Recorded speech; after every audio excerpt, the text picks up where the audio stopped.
ओला दुष्काळ जाहीर करा याकरिता सरपंच मंगेश सांबळे यांचे सिल्लोड तहसील कार्यालयासमोर आमरण उपोषण सुरू। नमस्कार, मी Sanjana Bhambore, blue storm TV news channel मध्ये आपल्या सर्वांचे स्वागत आहे आणि ही बातमी आहे छत्रपती संभाजीनगर जिल्हा प्रतिनिधी सतीश लोखंडे यांच्याकडून।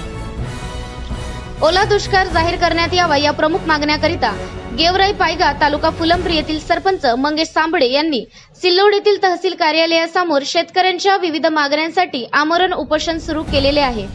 अक्षरशः त्यांच्या नाकातून रक्तस्राव होत आहे, तरी या शासनाला शेतकऱ्यांच्या मागण्यांचा विचार करता येऊ नाही लागला। मागील 7 दिवसापासून ते आमरण उपोषणाला बसले आहेत, परंतु शासन व जिल्हा प्रशासनाने त्यांच्या मागण्यांकडे कोणतेही लक्ष दिलेले नाही।